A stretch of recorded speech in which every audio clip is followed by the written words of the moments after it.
Hi friends, எல்லாருக்கும் வணக்கம். நம்ம கார்டனிங் வீடியோவில் போட்டு 2 வீக்ஸ் ஆகுது. இப்போ நம்ம செடியெல்லாம் எப்படி இருக்குன்னு பார்க்கலாம் வாங்க. மருதாணி அப்படியே தான் இருக்குது, ஆனால் அடியில் வேர் விட்டுருக்கு. அதனால் வெயிட் பண்ணிகிட்டே இருக்கேன். அடுத்து நம்ம தூதுவளை, அது நிறைய உங்களுக்கே தெரியும். பார்த்தீங்கன்னா லாஸ்ட் வீடியோவுக்கு இப்போவும் நல்லா வளர்ந்துருக்கு. நிறைய குட்டி குட்டி லீவ்ஸ் எல்லாம் வந்திருக்கு. அதுக்கடுத்து நம்ம சாமந்தி பூ, அவங்களும் வளர்ந்துருக்கு, ஆனால் அப்படியே தான் இருக்குது. இந்த திருநீற்றி பச்சலை இவங்க நல்லா தலை வளர்ந்துருச்சு. நல்லா இது தண்ணி விடும்போதெல்லாம் பார்த்திங்கன்னா நல்லா வாசமாக இருக்கும். அடுத்து நம்ம உருளைக்கிழங்கு பாருங்கள் எவ்வளோ லென்த்தியாக வந்துருச்சுன்ட்டு. லாஸ்ட் வீடியோவில் பார்த்திங்கன்னா ரொம்ப சின்னதாக தான் இருந்தது, இப்போ நல்ல பெருசாக வளர்ந்துருச்சு.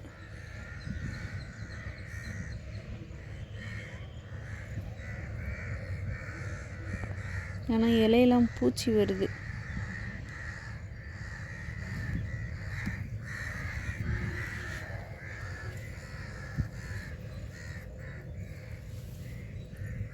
நல்லா வளர்ந்துருச்சு. ஆனால் அது பக்கத்துலேயே பெரண்டை பார்த்திங்கன்னா தெரியும், இதுவும் நல்லா வளர்ந்துருச்சு. இதுவும் தனியாக கிளை விட்டு வருது. அடுத்து நம்ம புங்க மரமும் நல்ல இலையெல்லாம் நல்லா பெரிய பெரிய இலையாக வச்சு நல்லா வளருது. இது என்ன கொடின்னு தெரியல, ஏதோ ஒரு கொடி வளருது. இந்த புங்க மரத்தை தான் சரி எடுத்து வேறு இடம் மாற்றலாமான்னு யோசிச்சுட்ருக்கேன். வீட்டு முன்னாடி வேறு ஏதாவது ஃப்ரூட்ஸ் மாதிரி இந்த மாமரம், கொய்யா மரம் அந்த மாதிரி ஏதாவது வைக்கலாம் இதை எடுத்துகிட்டு அப்படின்னு பிளான் இருக்குது. அடுத்து நம்ம கத்தாழையும் நல்லா பாருங்கள், குட்டி குட்டியாக நிறைய முளைச்சி வந்துருச்சு. அடுத்து நம்ம பெரண்டையும் துளசியும், இதில் பார்த்தாலே தெரியும் உங்களுக்கு, காய்கறி கழிவு, நம்ம வெங்காயத்தோல் இதெல்லாத்தையும் இதில் தான் போட்டிருக்கேன்.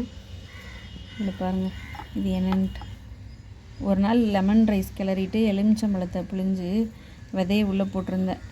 அதுதான் பூரா குட்டி குட்டியாக எலுமிச்சங்கன்று வருது.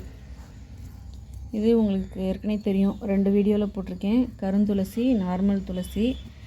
அடுத்து பார்த்திங்கன்னா பெரண்டன்றேன், முடக்கத்தாங்கீரை எவ்வளோ பெருசாக கொடி ஓடி இருக்குன்னு பாருங்கள்.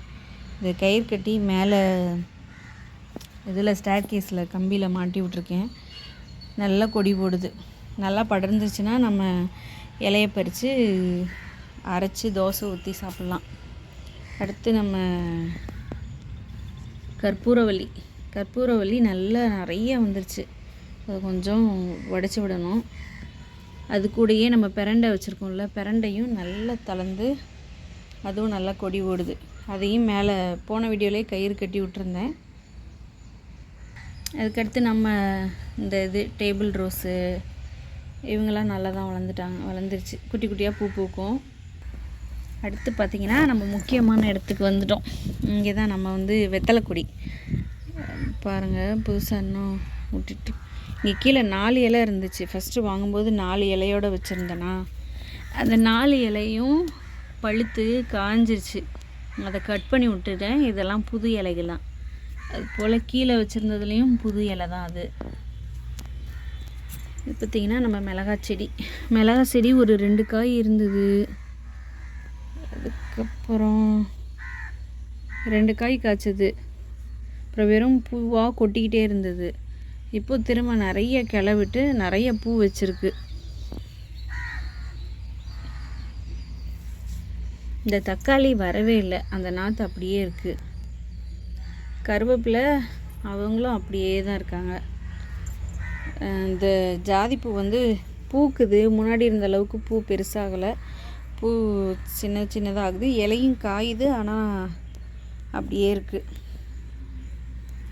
இப்போ கத்திரிக்காய் செடியில் அவங்களும் அப்படியே தான் புதுசாக 2 இலை விட்டுருக்காங்க. 2-3 இலை வந்திருக்கு.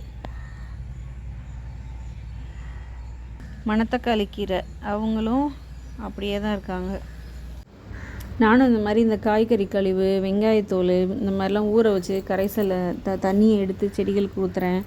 அப்புறம் வந்து அரிசி கழுவுற தண்ணி, பருப்பு கழுவுற தண்ணி எல்லாம், அப்புறம் தயிர், நாட்டு சர்க்கரையெல்லாம் கரைச்சி ஊற்றி, பெருங்காயம், தயிர் எல்லாத்தையும் கரைசல்லாம் ரெடி பண்ணி இந்த மாதிரி தான் செடிகளுக்கு ஊற்றிட்டு வரேன்.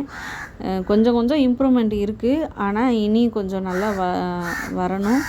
சரி, இன்னும் கொஞ்சம் மழை கொஞ்சம் நல்லா அதிகமாக தொடங்க ஆரம்பிச்சிச்சுன்னா புது புது விதைகள் போட்டு புதுசாக வீடியோ போடலாம். தேங்க்யூ.